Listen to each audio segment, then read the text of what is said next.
네, 오늘의 두 번째 주제는 강직성 척추염입니다. 강직성 척추염 환자 많죠. 그런데 사실은 치료에 어려움을 겪습니다. 그러면 이 강직성 척추염이 한의학에서는 어떠한 관점에서 도와드리고 있는가? 어떠한 관점에서 치료하고 있는가? 이거에 대한 얘기가 되겠습니다. 강직성 척추염은 척추뼈에 염증이 생겨서 움직임이 둔해지는 병이다. 이랬습니다. 척추에 왜 염증, 척추뼈에 왜 염증이 생기느냐? 이게 중요한 거예요. 척추뼈에 왜 염증이 생기느냐? 이게 중요한 거예요. 우리가 뼈, 관절 이런 것은 가장 약점이 있는 것이 여러 가지가 있는데 그 중에서 습 또는 습열이 가해지면 관절이라든지 뼈가 손상이 됩니다. 그렇게 되면 거기에 염증 반응이 나타나서 뼈가 자유롭게 움직일 수가 없는 상태가 됩니다. 강직성이라는 것은 뻣뻣해진다. 거기가 원활하게 움직여야 되는데 뻣뻣해진다.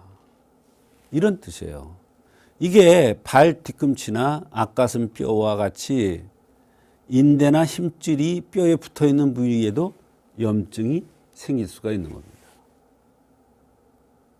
또 관절 외에 눈이나 위장, 폐, 심장, 신장 등의 다른 장기를 침범하기도 합니다.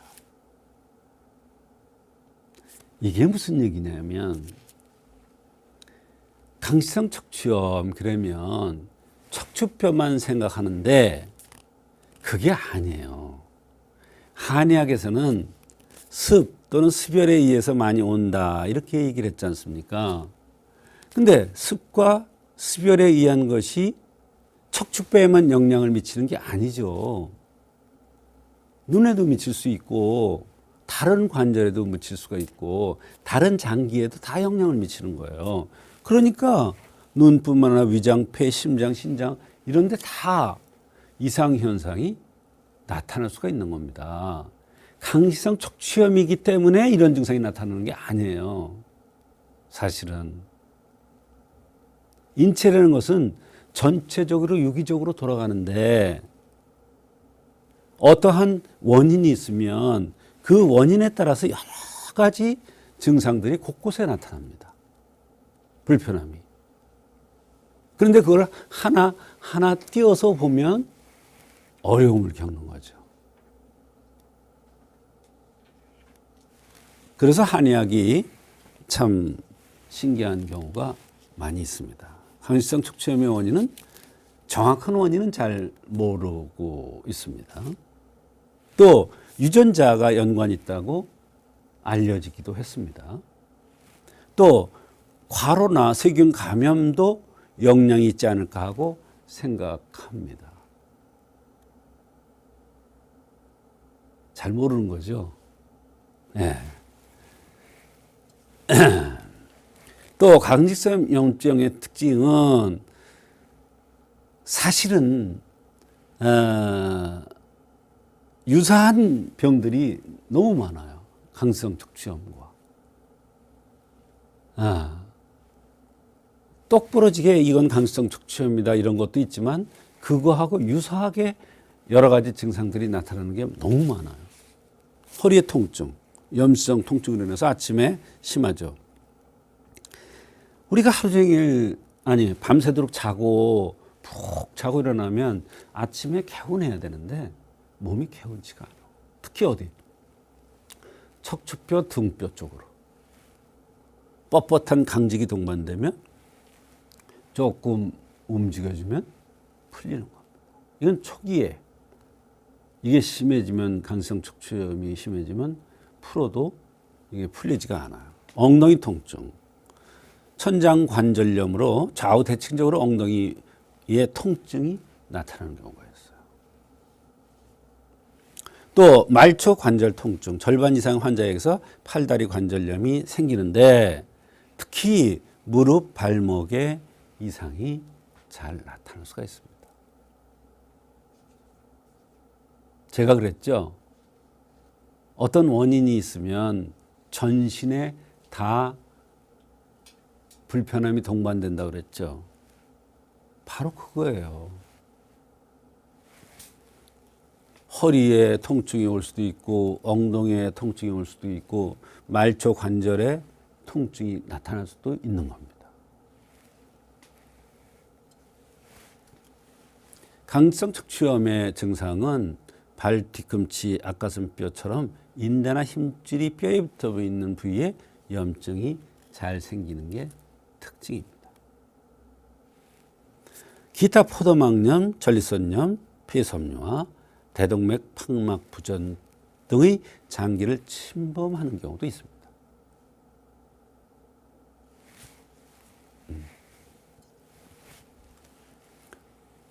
그럼 치료는 어떻게 하느냐? 소염증통제 쓰는 거예요. 류마티스 약을 쓰기도 하지만. 근데 이런 약들이 꽤 부작용이 있기 때문에 오랫동안 쓰면은 어쩔 수 없는 경우는 쓰지만 상당히 어려움을 겪는 경우가 많이 있습니다. 이걸 쓰므로 해서 부작용에서 다른 병이 또 오기도 하고요. 네. 완치하는 약물은 없다고 알려져 있습니다. 척추 변형을 방지하기 위해서 운동요법이나 물리치료 같은 이런 운동요법도 하기도 합니다. 그러면 한의학에서는 어떤 관점에서 보는지 한번 알아보겠습니다. 이게 강성 척추염의 경과는 치료하지 않고 방치하면 여러 가지 척추뼈가 대나무처럼 연결되어 있는 강직을 초래하기도 하고 포도막염이 자주 재발하면 시력 상실을 오기도 하고 그에 다양한 장기 합병증이 나타날 수도 있습니다. 그럼 한의학에서는 어떤 관점에서 보느냐? 바로 습열입니다. 가장 중요한 게 뼈에다 습기를 가하고 열을 가하면 뼈가 손상되고 관절이 손상됩니다. 그게 자꾸 반복이 되면 염증 반응이 일어나서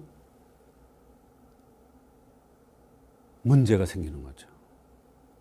근데 습 자체만 가지고도 올 수가 있습니다.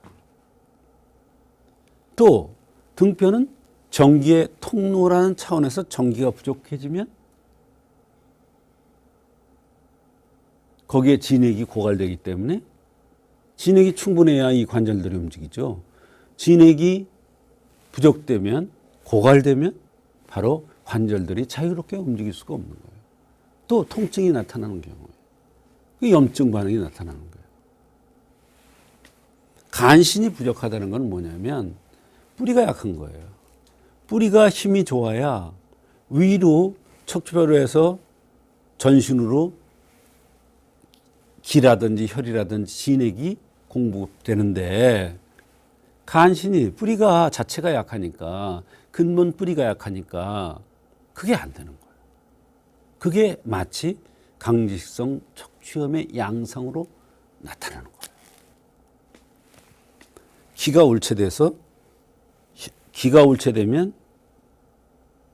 기가만 울체되는 게 아니라 혈이 따라서 울체되고 그러면 어혈이 생기고 그렇게 되면 관절에 영향을 미쳐가지고 강직성 척추염이 생기기도 하는 거예요. 그게 기울체예요.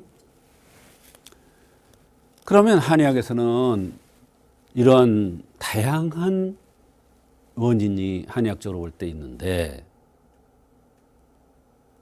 어떠한 치료법이 있는지 그걸 알아보겠습니다. 바로 간신이 부족할 때는 독할 기생탕을 씁니다. 이때는 척추뼈만 불편한 게 아니라 허리, 무릎, 다리의 시림 증상이 같이 나타납니다. 그 다음에 금수육근조제는 등뼈를 직접적으로 진액을 치는 거예요. 앞에는 심간이고 뒤에는 폐신입니다. 폐는 그러니까 사람을 볼 때 보면 여기가 이제 심간이고요.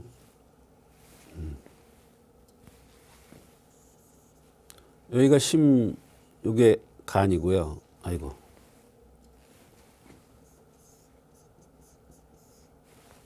여기가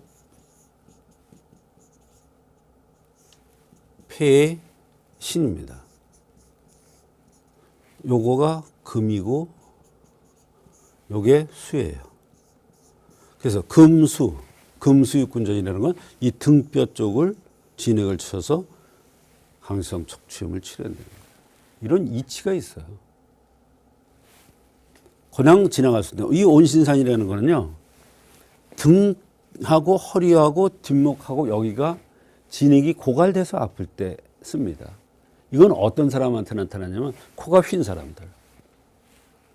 그다음에 강활승습탕은 요거 뭐냐면 습이 너무 많아서 또는 습열이 너무 많아서 척추뼈가 늘러붙는 거예요. 아프고 그럴 때 강활승습탕을 써요. 이 오침탕은 기가 울체돼서 등살이 바라다는 사람이 있어요. 이건 남성보다도 여성이 많아요. 이렇게 한의학에서는 강성 척추염을 다양한 각도에서 치료를 합니다. 그래서 강성 척추염을 사실은 쉬운 병이 아니에요. 그러나 한의학에서는 다양한 관점에서 다양한 원인을 찾아서 어떻게 찾느냐. 생긴 대로 병이 온다는 차원에서 찾아서 그 원인을 정확하게 찾아내서 치료하면 한의학으로 강직성 척추염이 많이 좋아질 수가 있습니다.